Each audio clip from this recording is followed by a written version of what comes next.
Welcome to my YouTube channel S cube mathematics. आज हम लोग क्लास 11th मैथ्स एनसीईआरटी का चैप्टर 1 सेट से स्टार्ट करने जा रहे हैं। This is one of the important topic of mathematics. Relations and functions, probability वगैरह जो कि 11th में भी पढ़ने हैं और 12th में भी है, तो उसको हम लोग सेट्स के को बिना पढ़े हुए नहीं पढ़ सकते हैं क्योंकि सेट्स का उसमें यूज़ होता है। So let's start with the definition of a set. So, what is set? A well-defined collection of objects is called a set. मतलब जैसे अभी आप लोगों ने मैट्रिक एग्ज़ाम अपने कंप्लीट कर लिए हैं, तो मैट्रिक एग्ज़ाम से पहले आप लोगों ने सेट लिए होंगे और उसमें बहुत सारे जो क्वेश्चंस रहते हैं उन्हें आप लोगों ने सॉल्व किए होंगे ताकि आप एग्ज़ाम में अच्छा परफॉर्म कर सकें। तो वो जो सेट होते हैं उन्हें सेट क्यों कहते हैं? क्योंकि उसमें जो है वो बहुत सारे प्रीवियस ईयर क्वेश्चन पेपर्स के क्या होते हैं, कलेक्शन होते हैं, इसलिए उन्हें हम लोग सेट कहते हैं। तो सिर्फ collection of objects he important नहीं है सेट होने के लिए, well defined collection of objects.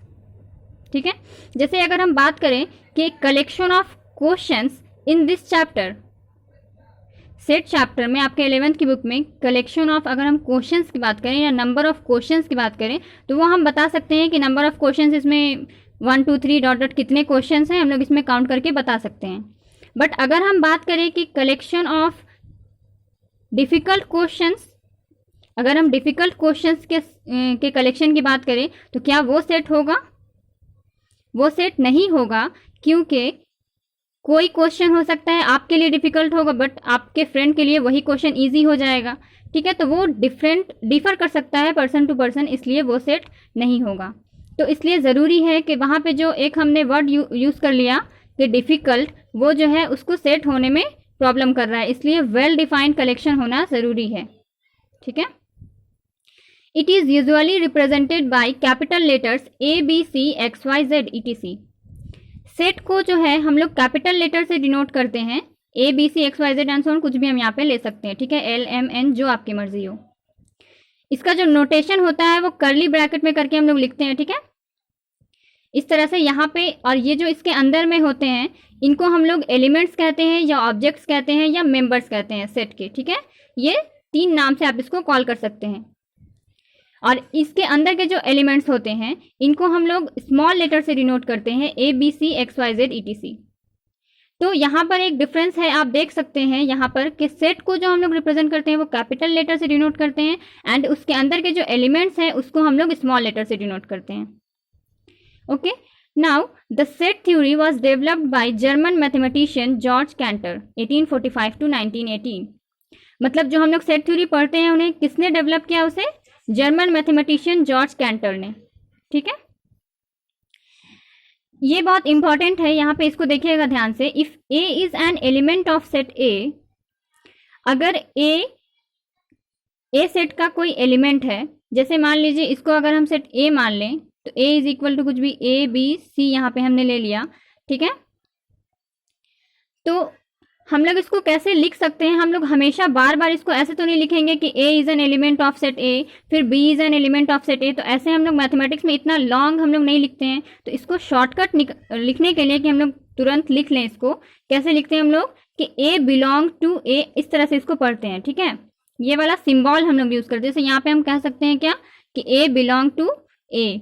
ठीक है, B belong to A, C belong कर रहा है A में, तो ABC बिलोंग कर रहा है A में, इस तरह से हम लोग इसको कह सकते हैं। ठीक है, और ये जो सिंबल है ये एक ग्रीक सिंबल है। ठीक है, जिसको कि हम इप्सिलॉन कहते हैं and read as belongs to. Okay, तो अगर मान लीजिए यहाँ पे अगर हम बात करें D, तो D बिलोंग कर रहा है A में, तो ये तो गलत है, D तो बिलोंग नहीं कर रहा है, इसके पास तो है नहीं, तो इसलिए हम लोग इसको नॉट बिलोंग्स टू, मतलब इसमें एक कट का मार्क लगा देंगे, मतलब ये D नॉट बिलोंग्स टू है। तो ये जो है सिंबल आप लोग ध्यान से याद रखिएगा इसको कि इसका मतलब क्या होता है, बिलोंग्स टू होता है। ठीक है, इसका मतलब क्या हुआ कि A जो है इसमें A के पास है। ठीक है, B A के पास है, C A के पास है। ठीक है, नेक्स्ट कुछ जैसे हम लोग बहुत सारे नंबर्स को हम लोग एक सिंबल से रिप्रेजेंट करते हैं कि ये किस चीज़ को बता रहा है। ठीक है, तो उस तरह से यहाँ पे देखिएगा कि the set of all natural numbers, इसको हम लोग N से डिनोट करते हैं। ठीक है, the set of all integers Z से डिनोट करते हैं। और ये नेचुरल नंबर्स क्या है आप लोगों को पता होगा, इंटीजर्स क्या होता है, ठीक है। Natural numbers 1 2 3 dot dot, integers क्या होता है, इस तरह से होता है, -3 डॉट डॉट इधर में भी होता है, और यहाँ पे क्या -2 -1 0 1 2 एंड सो ऑन, ठीक है। रेशनल नंबर्स क्या होता है, p बाई क्यू के फॉर्म में होता है, जहाँ पर q 0 नहीं होता है, और p और q क्या होता है, रियल नंबर्स होता है। ये सब तो आप लोगों ने पहले ही पढ़ रखा है, ठीक है। q से डिनोट करते हैं इसको हम लोग, रियल नंबर्स को r से डिनोट करते हैं। इसमें कंफ्यूज नहीं होना है कि यहाँ पे रेशनल नंबर्स r है तो यहाँ पे r होगा, इसको q से डिनोट करते हैं, ठीक है। ध्यान से इसको देखिए। z प्लस जो है वो set of all positive integers है, q प्लस क्या है, set of all positive rational numbers, r plus क्या है, set of all positive real numbers, t क्या हो गया, set of all irrational numbers, ठीक है। इसी तरह पहले फिलहाल इतना को याद रखिए, फिर और भी है कुछ जो यूज होगा, जैसे जैसे वैसे वैसे बताते जाएंगे, ठीक है। जैसे कॉम्प्लेक्स नंबर हो गया, जो कि हमारा सेकंड चैप्टर ही है, तो कॉम्प्लेक्स नंबर को हम लोग किससे डिनोट करते हैं, सी से डिनोट करते हैं। तो इस तरह से देखने को मिलेगा हमको, ठीक है। तो इसको फिलहाल आप लोग ध्यान से देखिए, याद रखिए। ये देखिए एग्जाम्पल हमने लिया है, n is equal to 1 2 3 4 dot dot is a set of natural numbers, ठीक है। ये नेचुरल नंबर्स का सेट है, तो इसको हम लोग कह सकते हैं कि ये किसका है, नेचुरल नंबर्स का सेट है, ओके। नेक्स्ट है कि सेट तो हमने पढ़ लिया कि सेट क्या होता है, ये तो हमें पता चल गया, ठीक है। लेकिन सेट को हम लोग रिप्रेजेंट कैसे करें, तो हम लोग देखते हैं रिप्रेजेंटेशन ऑफ सेट्स। इसको हम लोग दो तरीके से रिप्रेजेंट कर सकते हैं, पहला हो गया रोस्टर और टेबुलर फॉर्म, एंड नेक्स्ट है हमारा सेट बिल्डर फॉर्म, ठीक है। इसमें अक्सर कंफ्यूजन हो जाता है कि कौन वाला किस में होगा, ठीक है। तो इसको याद रखने का एक तरीका होता है कि set builder form, build means क्या होता है, बनाना, ठीक है। तो बिल्डर मतलब क्या होगा, बनाने वाला, तो सेट बिल्डर मीन्स क्या हो गया, सेट को बनाने वाला, यानी ये हमको सेट बिल्डर फॉर्म उसे कहेंगे जिससे हम सेट को फॉर्म कर सकते हैं, ठीक है। जैसे एग्जांपल के तौर पे यहाँ पे देखिएगा, a इज इक्वल टू हमने कोई सेट ले लिया, इसमें इस तरह से लिखने का तरीका होता है कि कर्ली ब्रैकेट में तो सेट लिखते हैं, ये आप लोगों को पहले ही बता दिया हमने, ठीक है। तो x और यहाँ पे ये क्या है, कोलोन है आपका, ठीक है। तो x such that x is a vowel in the English alphabet, ठीक है। तो x a के पास जो एलिमेंट है वो किस टाइप का, x टाइप का एलिमेंट है, जो जहाँ पे x है किस तरह का, तो एक वॉवेल है इंग्लिश अल्फाबेट का, ठीक है। तो अब इसको, ये क्या हो गया, हमारा सेट बिल्डर फॉर्म हो गया। तो इसके हेल्प से हम क्या कर सकते हैं, सेट को फॉर्म कर सकते हैं, और जो सेट हम फॉर्म करेंगे उसे हम क्या कहेंगे, रोस्टर या टेबुलर फॉर्म, ठीक है। तो यहाँ से आप देखिए, इससे हम यूज करके हम लोग एक सेट बनाए हैं, a इज इक्वल टू, अब आप लोग को पता होगा कि वॉवेल कितने होते हैं, 5 वॉवेल होते हैं इंग्लिश अल्फाबेट में, ठीक है। तो a इज इक्वल टू क्या हमने ले लिया, AEIOU, ठीक है। तो ये इसी का सेट बिल्डर फॉर्म ये था, और ये इसका क्या हो गया, रोस्टर फॉर्म हो गया, या टेबुलर फॉर्म आप कह सकते हैं। एक चीज़ यहाँ पे ध्यान रखिएगा कि सेट में जो होता है वो ऑर्डर इंपॉर्टेंट नहीं होता है, ठीक है। मतलब ज़रूरी नहीं है कि हम AEIOU, जैसे हम लोग बचपन से याद करते आ रहे हैं ना, इसी तरीके से AEIOU, वॉवेल क्या है तो बस AEIOU ऐसे हम लोग कह देते हैं। तो ज़रूरी नहीं है कि आप इसको इसी तरीके से लिखें सेट में, आप लोग इसका ऑर्डर चेंज कर सकते हैं, मतलब कि ई बाद में कर सकते हैं, आई को पहले लिख दिया, ए को बाद में, ए को हम लास्ट में लिख सकते थे, ठीक है, या इसको पूरा ही उल्टा कर देते, तो इससे कोई फर्क नहीं पड़ता कि हम ऑर्डर क्या ले रहे हैं, ठीक है। फिर सेट बिल्डर फॉर्म में एक चीज होता है कि all the elements of a set possesses a single common property which is not possessed by any element outside the set. मतलब क्या हो गया कि इसके अंदर के जो एलिमेंट्स होते हैं वो एक सिंगल कॉमन प्रॉपर्टी पोजेस करते हैं, ठीक है। इनके अंदर एक सिंगल कॉमन प्रॉपर्टी होता है, और वो प्रॉपर्टी ऐसा होता है कि अगर हम इसके बाहर का कोई भी एलिमेंट लेते हैं तो वो इस प्रॉपर्टी को फॉलो नहीं करता है, ठीक है। तो वो ऐसा प्रॉपर्टी होता है जो कि इस सेट के अंदर के एलिमेंट्स ही सिर्फ फॉलो करते हैं। जैसे मान लीजिए हम यहाँ पे कुछ भी हमने बी ले लिया, तो बी तो वॉवेल नहीं है इंग्लिश अल्फाबेट का, तो ऐसे प्रॉपर्टी जो सिर्फ इसके अंदर के एलिमेंट्स ही फॉलो कर रहे हों सेट बिल्डर फॉर्म में, वैसे ही एलिमेंट्स आते हैं, ठीक है।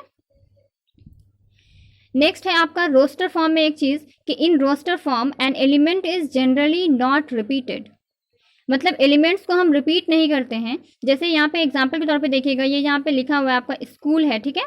तो स्कूल का आपका स्पेलिंग क्या होता है, SCHOOL, ठीक है। तो इसको अगर हम सेट के फॉर्म में इसके हम लोग लेटर्स को लिखना चाह रहे हैं तो हम लोग कैसे लिख सकते हैं, SCH, ठीक है, एक बार और आप ओ लिखिएगा तो उसकी बिल्कुल भी ज़रूरत नहीं है। तो यहाँ पे क्या लिखा है कि एलिमेंट्स जो है वो रिपीट नहीं होते हैं, मतलब ओ पहले ही आ चुका है, तो ये हमारा ओ का काम खत्म हो गया। अब यहाँ पे एल हम लोग लिखेंगे, ठीक है। तो इस तरह जैसे मान लीजिए यहाँ पे ये दिख रहा है आपको एलिमेंट, तो इसको अगर हमको इस तरह से लिखना हो तो हम कैसे लिख सकते हैं, ई लिखेंगे, ठीक है। एल लिखा हमने, फिर ई है तो हम ई नहीं लिखेंगे क्योंकि मेरा पहले ही लिखा हुआ है। फिर हम क्या लिखेंगे नेक्स्ट, एम, फिर से ई है, उसको लिखने की ज़रूरत नहीं है, फिर एन लिखेंगे, फिर क्या लिखेंगे हम, टी लिखेंगे। तो ये बस इसका हो गया, ठीक है।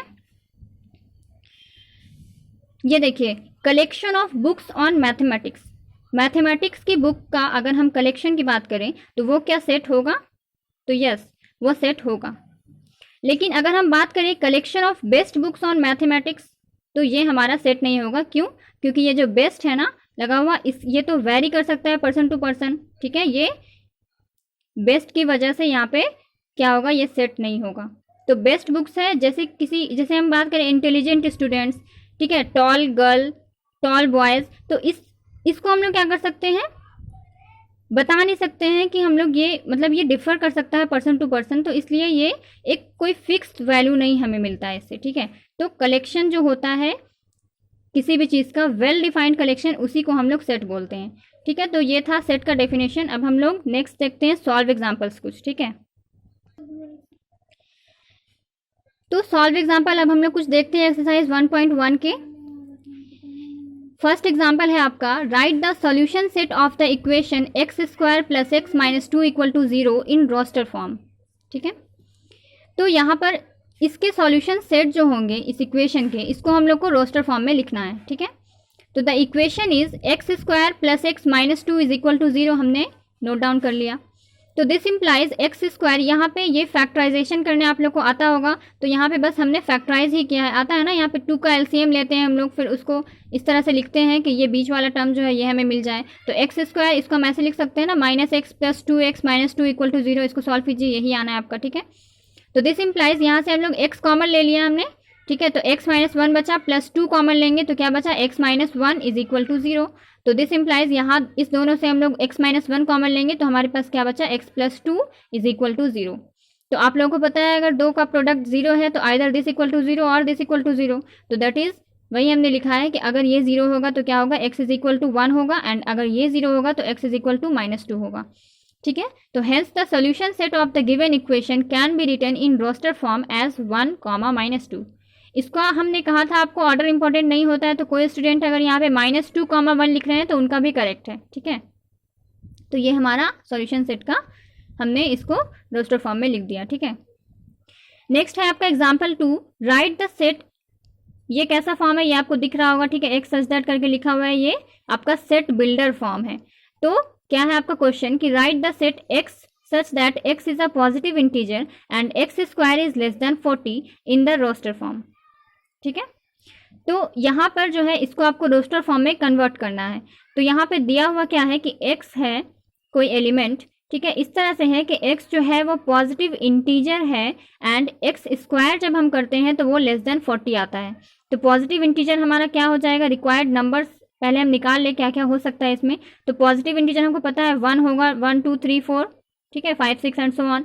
तो हम लोग यहाँ पर 1 अगर ले रहे हैं तो हम ये भी चेक करेंगे, इसको भी सेटिस्फाई करना चाहिए। तो 1 का स्क्वायर क्या होता है, 1 जो कि लेस देन 40 है, तो ये ले सकते हैं।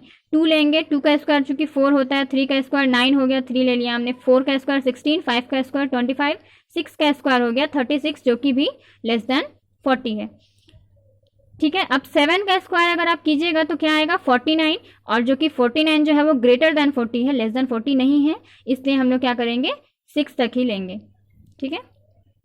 Hence the given set in the roster form is, curly bracket में बस इसे हमने सजा दिया 1 2 3 4 5 6। अब इसका ऑर्डर इंपॉर्टेंट नहीं है, बार बार मैं रिपीट कर रही हूँ, तो 2 3 4 6 1 5 इस तरह से भी आप ले सकते हैं, ठीक है, जैसे आपकी मर्जी हो, लेकिन ऐसे लिखने से थोड़ा सा अच्छा लगता है देखने में, ठीक है। एग्जाम्पल 3 क्या हो गया आपका, write the set A is equal to 1 4 9 16 25 dot dot in set builder form. तो इसको आपको सेट बिल्डर फॉर्म में मैंने एक चीज़ बताया था आपको कि इसमें क्या होता है, एक सिंगल कॉमन प्रॉपर्टी होती है जो कि इसके अंदर के एलिमेंट्स उसको पोजेस करते हैं, ठीक है, और इसके बाहर के कोई भी एलिमेंट्स उस प्रॉपर्टी को नहीं फॉलो करते हैं। तो यहाँ पे वही हम लोग को प्रॉपर्टी ढूंढनी है, ठीक है। तो we can write set A as a is equal to x such that x is the square of, आप यहाँ पे देख सकते हैं ये 1 का स्क्वायर है, 2 का स्क्वायर है, 3 का स्क्वायर, 4 का स्क्वायर, 5 का स्क्वायर एंड सो ऑन, ये डॉट डॉट किया हुआ है, ठीक है। तो इसका मतलब क्या हो गया कि ये नेचुरल नंबर का जो है वो स्क्वायर के रूप में है ना। तो वही हमने लिखा है कि x such that x is the square of a natural number. चाहे तो आप यहाँ पर भी आंसर छोड़ सकते थे, लेकिन एक लाइन और भी लिखने में कोई बुराई नहीं है, ये वाला भी लिख सकते, इसको ऐसे भी लिख सकते हैं, ऐसे भी लिख सकते हैं, ठीक है। तो a इज इक्वल टू, हमने इसी को इस तरह से लिख दिया कि x such that x is equal to n square where n belong to n, यानी n जो है वो नेचुरल नंबर को बिलोंग करता है, ठीक है। तो ये आपका या तो ये जो आपको लिखना हो लिख सकते हैं आप, ठीक है। नेक्स्ट है आपका example 4, right the set 1/2, 2/3, 3/4, 4/5, 5/6, 6/7 in set builder form. आप जो है ना क्वेश्चन को पढ़िएगा ना जब, तभी आपको उसमें आंसर मिलेगा आपको, ठीक है, अगर आप ध्यान से पढ़ेंगे तो। यहाँ पर देखिए आप, ये दिख रहा है, हम जब पढ़ रहे हैं यहाँ पर तो 1 2 3 2 3 इस तरह से है, मतलब ऊपर के एलिमेंट्स को अगर आप न्यूमरेटर वाला देखेंगे तो 1 2 3 4 5 6 ये क्या है, नेचुरल नंबर है जो कि 6 तक ही है, ठीक है, नेचुरल नंबर 6 तक है यहाँ पर। और नीचे में क्या हो रहा है, जो ऊपर में है ना बस उसमें एक ऐड कर दीजिए आप, तो नीचे वाला मिलेगा आपको 1 + 1 2, 2 + 1 3, 3 + 1 4, 4 + 1 5, 5 + 1 6 एंड 6 + 1 7 इस तरह से है, ठीक है। तो यहाँ पे हम लोग इसको लिखने जा रहे हैं अब। We can write the given set as a is equal to, कोई भी हमने नाम दे दिया इसे, a is equal to x such that x is equal to n/n+1। यहाँ पे ये ज़रूरी नहीं है कि आप यहाँ पे n ही लें, ठीक है, यहाँ पे t x, यहाँ पे x ले लिया है इससे हमने, यहाँ पे y कुछ भी ले सकते हैं, ठीक है। तो n/n+1 वेयर n बिलोंग करता है n को, एंड n का वैल्यू, अब अगर हम बोल दें सिर्फ इतना ही, ये हम अगर नहीं बोलते हैं, ठीक है, तो इसका मतलब तो ये हो जाएगा कि 1 2 3 4 5 6 7 8 9 10 जहाँ तक भी हम ले सकते हैं, ठीक है। नेचुरल नंबर तो होता है, ठीक है, इनफाइनाइट होता है उसमें। तो यहाँ पर हम लोग क्या करेंगे, ये चीज़ हम लोग को लिखना ज़रूरी है, एंड 1 <= n <= 6, ठीक है, इससे आगे नहीं जाएगा, तो ये चीज़ भी मेंशन करना ज़रूरी है, ठीक है। आपका एग्जाम्पल 4 हो गया। नेक्स्ट है आपका example 5, match each of the set on the left described in the roster form with the same set on the right described in the set builder form. यहाँ पर आपको रोस्टर फॉर्म दिए गए हैं इस साइड में, और इस साइड में आपको सेट बिल्डर फॉर्म दिए गए हैं, तो ये किस में मैच कर रहा है, ये आप लोग को मैच करना है, ठीक है। तो सेट बिल्डर फॉर्म को हम लोग देखते हैं सबसे पहले। तो यहाँ पे क्या है, x such that x is a positive integer and is a divisor of 18। तो x क्या है, पॉजिटिव इंटीजर है जो कि डिवीजर है, 18 का डिवीजर है। तो क्या क्या हो जाएगा, 18 का डिवीजर है और पॉजिटिव इंटीजर है, तो 1 होगा, 2 होगा, 3 होगा, ठीक है, 4 होगा, नहीं 4 तो नहीं होगा, 5 भी नहीं होगा क्योंकि वो डिवीजर नहीं है 18 का। तो दोनों जो आपको यहाँ पे कंडीशन दिए रहेंगे ना वो सारे को देखने हैं, ऐसा नहीं कि पॉजिटिव इंटीजर है 4 तो बस 4 हो गया, ये भी देखना है कि डिवीजर है कि नहीं वो 18 का, ठीक है। तो वही यहाँ पे देखिए, आपको यहाँ पे साफ साफ दिख रहा है, ए का कौन सा होगा, 3 होगा, ठीक है ना। तो ये हो गया आपका आंसर, तो 3 का ए, ठीक है। आप यहाँ से भी कर सकते हैं, इधर से कीजिए या इधर से कीजिए एज यू विश। तो यहाँ पे आपको ये देखिए, अब नेक्स्ट बी नंबर में क्या है, x such that x is an integer and x² - 9 is equal to 0। तो एक्स ये एक एक्स इंटीजर है जो कि इस इक्वेशन से हमें x मिलेगा, यहाँ पे तो दिख रहा है, इसको सॉल्व कीजिएगा तो x² = 9, ये इधर जाएगा तो x इज इक्वल टू क्या हो जाएगा, √9। तो x इज इक्वल टू क्या हो जाएगा, +-3, तो +-3 यहाँ पे आपको कहाँ दिख रहा है, ये वाला 4 नंबर। तो 4 का क्या हो गया, b हो गया, ठीक है, 4 का b। नेक्स्ट है आपका सी में, x such that x is an integer and x + 1 is equal to 1। तो x इज इक्वल टू यहाँ से क्या निकल जाएगा, 1 - 1 यानी 0, तो ये हो गया आपका, तो 2 का c हो गया। x such that x is a letter of the word principal, ठीक है, तो यहाँ पे आप लोगों को दिख रहा होगा प्रिंस, ठीक है, और यहाँ i और p नहीं है क्योंकि ये पहले ही आ चुका है, तो रिपीट तो नहीं होता है एलिमेंट्स, इसलिए यहाँ पे 1 का d हो जाएगा, ठीक है। तो आज के लिए बस इतना ही, ठीक है। सॉल्व एग्जाम्पल 5 ही था एक्सरसाइज 1.1 का, और नेक्स्ट वीडियो में हम लोग एक्सरसाइज 1.1 पे बात करेंगे। आप लोगों को अगर अभी सेट में अभी भी कोई डाउट रह गया, उसके डेफिनेशंस में, उसके रिप्रेजेंटेशन में, सेट बिल्डर फॉर्म, कुछ भी आप लोगों को डाउट रह गया तो आप लोग हमें कमेंट बॉक्स में पूछ सकते हैं। Okay, thank you.